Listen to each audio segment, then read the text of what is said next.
Hello viewers, this is উজ্জ্বল পল। স্বাগত জানাচ্ছি উজ্জ্বল blog পেজে। আশা করি সবাই ভালো আছেন। তো আপনাদের জন্য আরেকটি নিউ ব্লগ নিয়ে আসলাম যে সবসময় তো সব কিছু দিয়ে খান, আজকে একটু আলাদা ভিন্ন রেসিপি হলে মন্দ কিসের।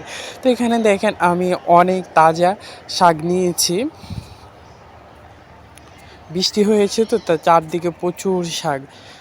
দেখেন শাক নিয়েছি কত সুন্দর ফ্রেশ। তো এটা রান্না করার জন্য এখানে লাগবে কাঁঠালের বিচি।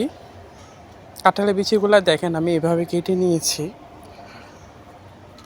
তো লাগবে এখানে সিমের বিচি। কাঁঠালের বিচি সিমের বিচি দিলে আসলে তরকারিটা অনেক পরিমাণ টেস্ট বেড়ে যায়। তো দেখেন শাকগুলোকে আমি এভাবে কেটে নিয়েছি।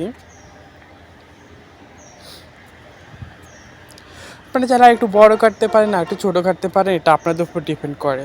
তো এখানে সিমের কাঁঠালের বিচিগুলা সিদ্ধ করার জন্য কড়াইতে বসিয়ে দিয়েছি, আর সাথে সিমের বিচিগুলা ভেজে দিয়ে দিচ্ছি এখানে। কাঁঠালের বিচি সিমের বিচি একসাথে সিদ্ধ করে নেবেন।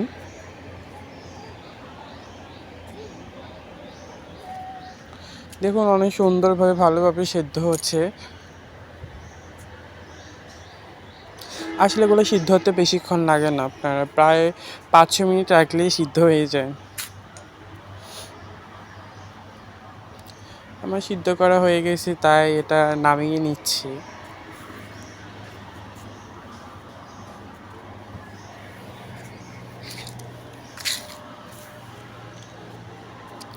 তো এখন ওই সিদ্ধ করা জলটার মধ্যেই শাক যে কেটে রেখেছি এগুলা দিয়ে দেব, দিয়ে ভালো করে নেড়ে নেব। এখানে আর আমাদের এক্সট্রা জল ব্যবহার করতে হবে না, শাকটা এমনিই মজে যায়।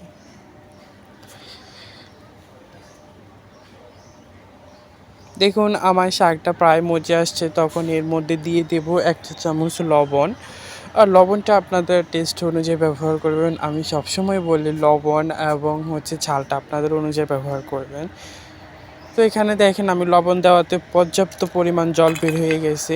এই জলটা ফেলাবেন না, এটা এখানেই সিদ্ধ হবে মশলাগুলো। তো এখানে দিয়ে দিচ্ছি 1 চা চামচ হলুদের গুঁড়া। শাকে কম হলুদের গুঁড়া দেওয়াটা চেষ্টা করবেন, কারণ শাকের কালারটা এমনই থাকে। তো 1 চামচ মরিচের গুঁড়া আর দিয়ে ভালো করে নেড়ে নিচ্ছি।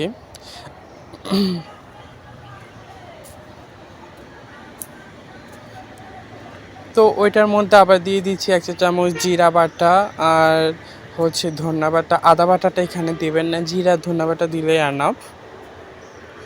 তো ভালো করে মশলাটা সিদ্ধ করে নেব। যখন এটা প্রায় জলটা শুকিয়ে আসবে তখন এর মধ্যে ওই সিমের বিচি কাঁঠালের বিচিটা একটু ফিস্ট করে দিয়ে দিবেন।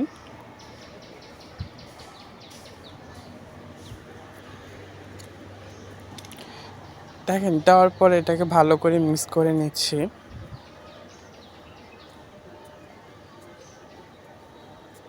এত ভালো ফ্লেভার দিচ্ছিল। দেখুন এটা প্রায় সিদ্ধ হয়ে আসছে এবং জলও সিদ্ধ হয়ে গেছে, শুকিয়ে গেছে জলগুলাও।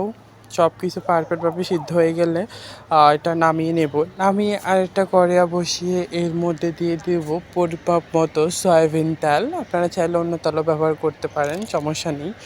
তো এখানে কয়েকটা শুকনো মরিচ দিয়ে দেব, যেহেতু শুকনো মরিচ আলাদা একটা ফ্লেভার থাকে।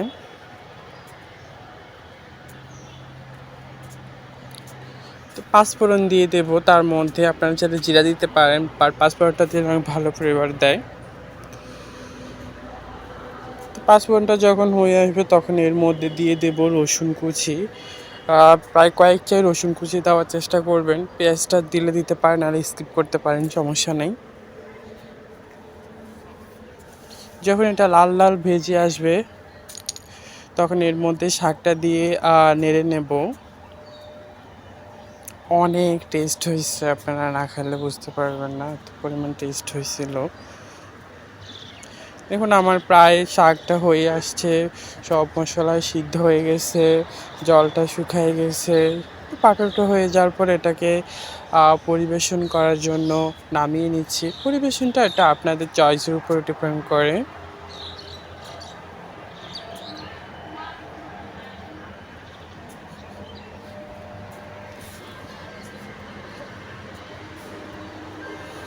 তো আজকে এই পর্যন্তই। আবারও দেখা হবে অন্য কোনো ব্লগে। সে পর্যন্ত সবাই ভালো থাকুন, সুস্থ থাকুন, নিরাপদে থাকুন। বাই। আবার দেখা হচ্ছে আরেকটা ব্লগে।